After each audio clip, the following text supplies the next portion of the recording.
Assalamualaikum anak-anak. Waalaikumsalam warahmatullahi wabarakatuh. Selamat pagi semuanya. Pagi, Bu. Bagaimana kabar kalian hari ini? Alhamdulillah sehat, Bu. Baik, sebelum kita memulai pembelajaran pada hari ini, Ibu ingin meminta kalian untuk berdoa terlebih dahulu agar pembelajaran kita pada hari ini berjalan dengan lancar dan kita diberi kemudahan untuk memahami materi yang akan kita pelajari hari ini. Kepada ketua kelas dipersilakan untuk dibaca terlebih dahulu. Baik, teman-teman, sebelum memulai pembelajaran, marilah kita berdoa agar kita mudah memahami materi hari ini. Berdoa mulai. Berdoa cukup. Amin, amin, ya Rabbal alamin. Baik anak-anak, sebelum Ibu lanjut ke pembelajaran hari ini, Ibu ingin mengecek kehadiran kalian terlebih dahulu. Apakah hari ini ada yang tidak hadir? Ada, Ibu. Hari ini Risa tidak hadir. Apakah kamu tahu Najwa kenapa hari ini Risa tidak hadir? Risa sakit, Ibu. Untuk surat izinnya sudah ada di depan. Baik, terima kasih. Mungkin kita bisa berdoa bersama-sama agar Risa bisa segera sembuh dan bisa berkumpul kembali dengan kita di kelas kita pada hari ini. Baik. Amin ya Rabbal alamin. Baik, selanjutnya Ibu ingin meminta kalian untuk mengecek kebersihan di sekitar bangku kalian. Silakan cek masing-masing di sekitar bangku kalian apakah terdapat sampah atau tidak. Iya, Ibu. Di sekitar bangku saya sudah bersih, Bu. Tidak ada sampahnya. Bagus sekali, Mada. Bagaimana dengan yang lain? Kaci saya ada sampah kertasnya, Bu. Baik, anak-anak, jika kalian menemukan sampah, baik itu sampah plastik ataupun sampah kertas, silakan kalian simpan terlebih dahulu, kemudian bisa kalian buang nanti pada saat jam pulang sekolah. Apakah bisa dipahami? Paham, Bu. Baik, jadi untuk peraturan pembelajaran pada hari ini, kalian dilarang menggunakan handphone kecuali pada saat ibu sudah mengizinkan kalian dan pada saat kita berdiskusi nanti. Apakah bisa dipahami? Bisa, Ibu. Baik.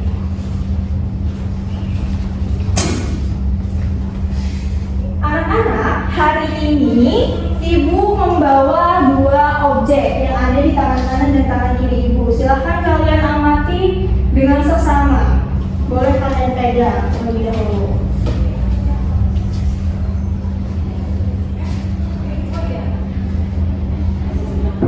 Baik anak-anak, setelah kalian amati, menurut kalian apakah kedua benda tersebut yang kalian pegang itu merupakan makhluk hidup? Baik, Mila, kenapa menurut kamu dan kenapa kamu yakin sekali bahwa kedua objek ini adalah makhluk hidup?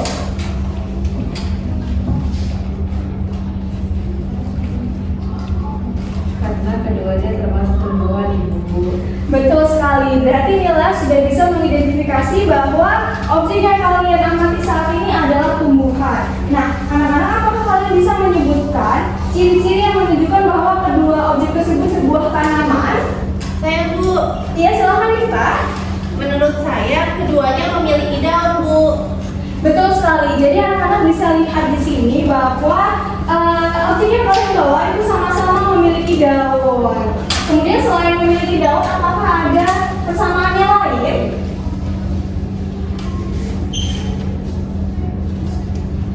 Ya, Dinda silakan. Warnanya hijau, Bu. Betul sekali. Jadi kedua objek yang kalian bawa itu dia sama-sama berwarna hijau karena mengandung klorofil. Nah, sekarang anak-anak, Ibu ingin bertanya, apakah kedua tumbuhan tersebut membutuhkan air untuk hidup? Rani, silakan jawab. Butuh, Ibu. Betul sekali. Jadi kedua tumbuhan ini yang kalian bawa dan kalian sedang amati adalah tumbuhan yang memang membutuhkan air untuk hidup, di mana air digunakan untuk membantu dalam proses fotosintesis. Nah, sekarang kita berarti sudah menemukan beberapa persamaan, yaitu persamaan yang pertama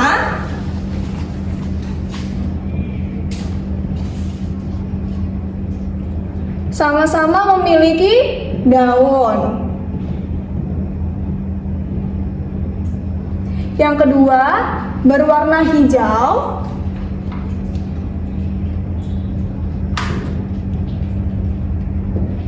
Dan butuh air untuk hidup. dalam lagi dan lebih teliti lagi tumbuhan yang kalian lihat dan kalian ada di tangan kalian, apakah keduanya benar-benar sama? Tidak, Bu. Baik Aminah, kenapa menurut kamu keduanya tidak sama? Karena bentuk daunnya berbeda, Bu. Bentuk daunnya berbeda. Betul. Jadi untuk perbedaan yang pertama adalah kita bisa menemukan bahwa bentuk daunnya berbeda. Kemudian apakah ada yang bisa menyebutkan lagi apa perbedaannya? Iya, jelas, silakan. Yang satu daunnya lebar, sedangkan yang satu lagi daunnya sempit dan panjang, Bu. Tepat sekali. Jadi bisa kalian lihat bahwa kedua tumbuhan tersebut memiliki batang yang berbeda. Jadi yang satu, maksud saya daun yang berbeda. Jadi daunnya itu ada yang panjang dan ada yang lebar.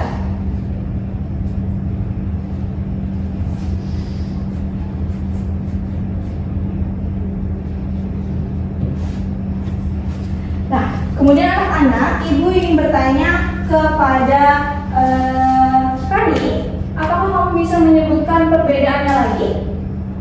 Pertumbuhannya, Bu, berbeda. Betul. Menurut Kani, perbedaannya seperti apa sih pertumbuhan dari dua tumbuhan tersebut? Satunya berbentuk semak dan satunya menggerombol, Bu. Betul sekali. Jadi jika kita lihat dari pertumbuhannya,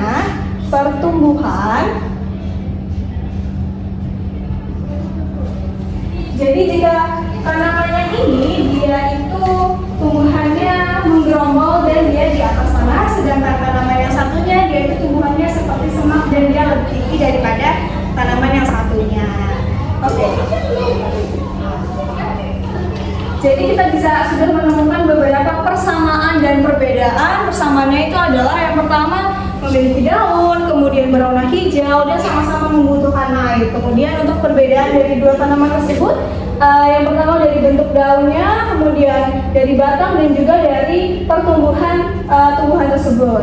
Nah, sekarang jika dari dua tanaman ini saja kita bisa melihat banyak persamaan dan juga perbedaan, lalu bagaimana dengan jutaan makhluk hidup yang ada di bumi kita ini? Ya, Risma?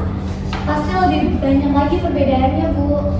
Betul sekali, Risma. Jadi semakin banyak jumlah tumbuhan atau makhluk hidup yang ada itu pasti akan semakin banyak persamaan dan juga perbedaannya. Lalu bagaimana sih caranya agar kita atau apa yang harus kita lakukan agar kita lebih mudah untuk mempelajari makhluk hidup yang banyak sekali itu?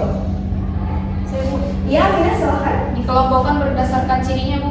Betul sekali. Jadi itulah yang dilakukan oleh para ilmuwan, di mana para ilmuwan itu mengelompokkan makhluk hidup berdasarkan persamaan dan juga perbedaan cirinya untuk mempermudah kita dalam mempelajari mereka seperti itu.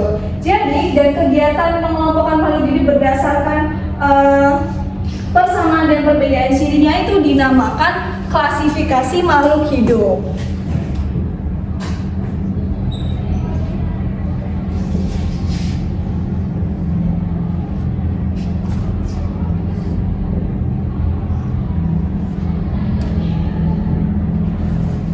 Jadi pada hari ini kita akan belajar bagaimana cara mengelompokkan makhluk hidup berdasarkan persamaan dan perbedaan cirinya melalui materi klasifikasi makhluk hidup.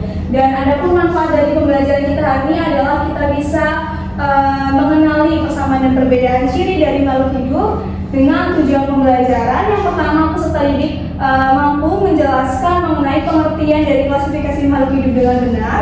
Yang kedua, peserta didik mampu mengidentifikasi perbedaan dan persamaan ciri dari makhluk hidup melalui kegiatan pengamatan. Dan yang ketiga, peserta didik mampu membedakan dan juga mengelompokkan makhluk hidup berdasarkan persamaan dan perbedaan cirinya dengan tepat.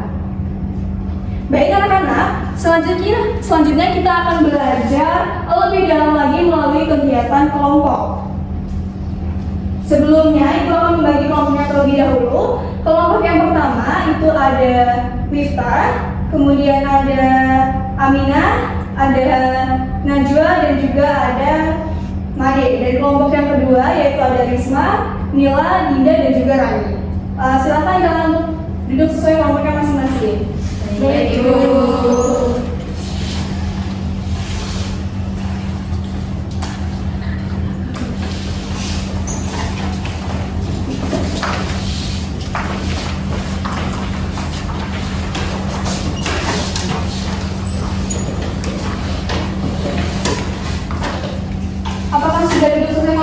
masing-masing? Sudah, Ibu. Baik, setelah ini Ibu akan membagikan LKPD kepada kalian. Silakan kelompok 1 dan kelompok 2. Jadi pada LKPD tersebut terdapat bagian lembar identitas yang bisa kalian isi di bagian depan. Jadi kalian bisa mengisi identitas kalian, nama dan nama anggota kelompok. Kemudian kalian bisa menuliskan kelompok berapa dan dari kelas mana. Kemudian di halaman selanjutnya, anak-anak bisa melihat tujuan pembelajaran kita pada hari ini dan juga panduan pengerjaannya. Selanjutnya, jika anak-anak buka lagi, anak-anak bisa melihat beberapa pertanyaan dan soal-soal yang akan kalian diskusikan dan kalian jawab nanti dengan kelompok kalian. Apakah bisa dipahami? Bisa, Ibu. Baik, setelah kalian nanti berdiskusi dan mengerjakan LKPD tersebut, anak-anak nantinya akan melakukan presentasi di depan kelas, dan presentasi itu akan dilakukan oleh satu kelompok, di mana kelompok yang satunya nanti akan berperan sebagai kelompok yang menanggapi. Dan dalam presentasi tersebut harus dipimpin oleh satu moderator. Apakah bisa dipahami? Bisa, Ibu. Baik, untuk waktu pengerjaannya 20 menit. Sebelum kalian mulai mengerjakan, apakah ada pertanyaan? Tidak ada, Ibu. Baik, waktu pengerjaan 20 menit dimulai dari sekarang.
Baik anak-anak, untuk waktu pengerjaan LKPD-nya tersisa 5 menit lagi. Jadi silakan kalian pastikan bahwa semua jawaban di LKPD sudah ditulis dan selesaikan diskusinya.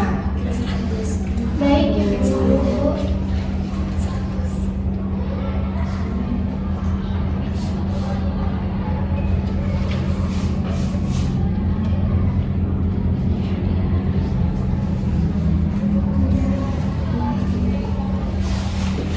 Oke anak-anak, waktu pengerjaan LKPD-nya sudah selesai atau tidak selesai kalian mengerjakannya, silakan untuk dikumpulkan. Jadi ibu minta tolong kepada perwakilan kelompoknya untuk maju ke depan dan mengumpulkan LKPD-nya.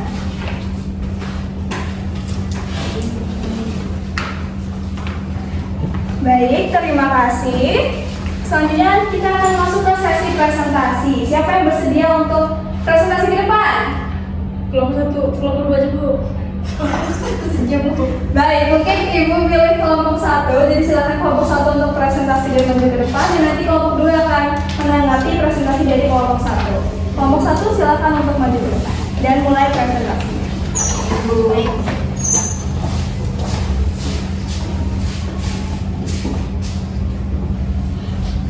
Baik, Assalamualaikum warahmatullahi wabarakatuh. Waalaikumsalam warahmatullahi wabarakatuh. Kami perwakilan dari kelompok 1 akan mempresentasikan hasil diskusi kami tentang LKPD klasifikasi makhluk hidup. Izin memperkenalkan diri, nama saya Mifta dan rekan saya Aminah, Made, dan Najwa. Yang selanjutnya akan disampaikan oleh Aminah. Baik, jadi berdasarkan pengamatan yang telah kami lakukan, kami menemukan bahwa makhluk hidup yang diamati pada LKPD merupakan makhluk hidup. Persamaannya adalah mereka sama-sama membutuhkan makanan, tumbuh dan berkembang, serta berkembang biak. Selanjutnya, kami juga menemukan beberapa perbedaan seperti morfologi bentuk tubuh, tempat duduk, jenis makanan, dan juga cara bergerak. Oke, baik. Berdasarkan hasil diskusi, kelompok kami mengelompokkan makhluk hidup berdasarkan jenisnya, yaitu hewan dan tumbuhan. Kelompok hewan terdiri atas kucing, sapi, ayam, dan elang. Sedangkan kelompok tumbuhan terdiri atas pohon mangga, pohon kelapa, bunga mawar, dan juga buku.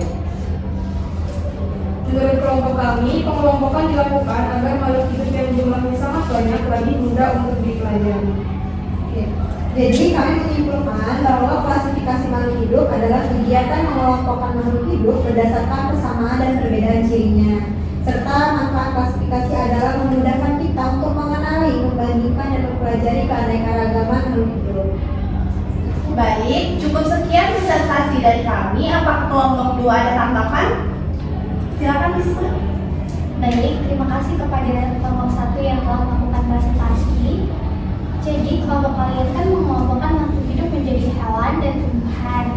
Nah, mengapa kelompok kalian tidak menggunakan habitat sebagai dasar pengelompokan makhluk hidupnya? Baik, terima kasih Risma atas pertanyaannya.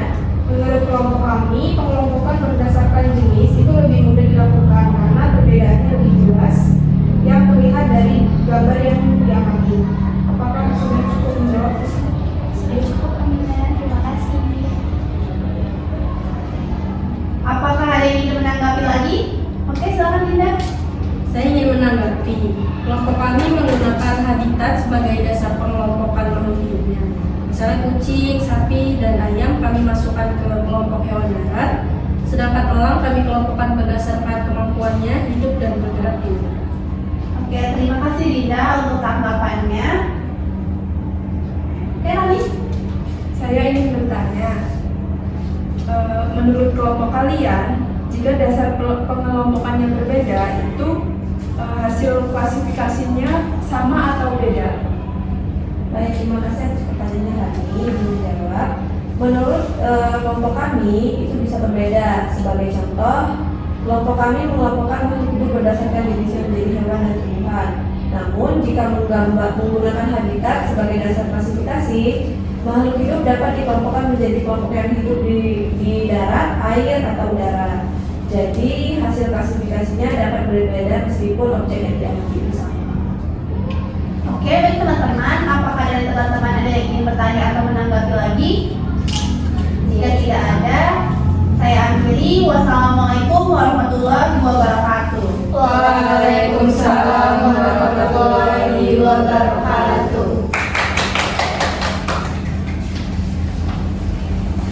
Oke, baik. Terima kasih kepada kelompok 1 yang sudah presentasi dengan cukup baik. Jadi dari hasil presentasi dan juga hasil diskusi dapat kita ketahui bahwa kalian semua sudah mampu mengelompokkan makhluk hidup berdasarkan persamaan dan perbedaan cirinya. Tadi kelompok 1 mengelompokkan makhluk hidup berdasarkan dari jenisnya, yaitu tumbuhan dan hewan. Di mana dasar pengelompokan tersebut itu sudah tepat karena kita bisa mengamatinya secara langsung dan kita bisa melihat bahwa dari tumbuhan maupun hewan memiliki perbedaan dan juga persamaan yang sangat bisa diamati. Kemudian tadi kelompok 2 juga menambahkan alternatif dasar pengelompokan yang lain, di mana kelompok 2 itu tadi menggunakan habitat atau tempat tinggal sebagai dasar pengelompokannya.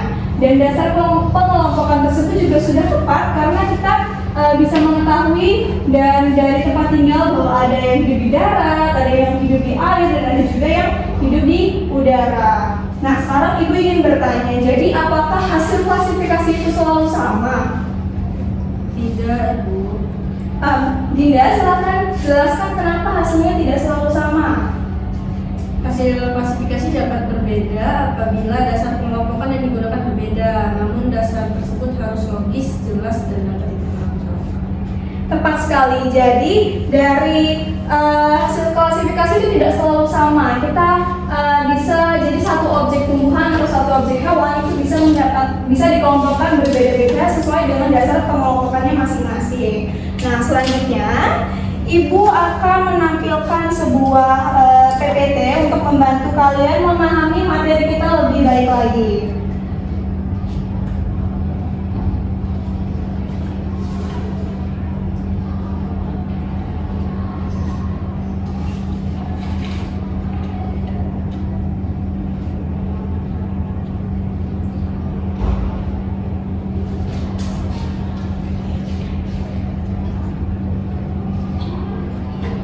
Baik, jadi anak-anak silahkan lihat ke depan dan fokus ke layar TV kita pada hari ini. Jadi klasifikasi makhluk hidup adalah kegiatan mengelompokkan makhluk hidup berdasarkan persamaan dan juga perbedaan cirinya, di mana klasifikasi ini merupakan ilmu biologi yang memungkinkan kita untuk memahami keanekaragaman hayati secara struktur.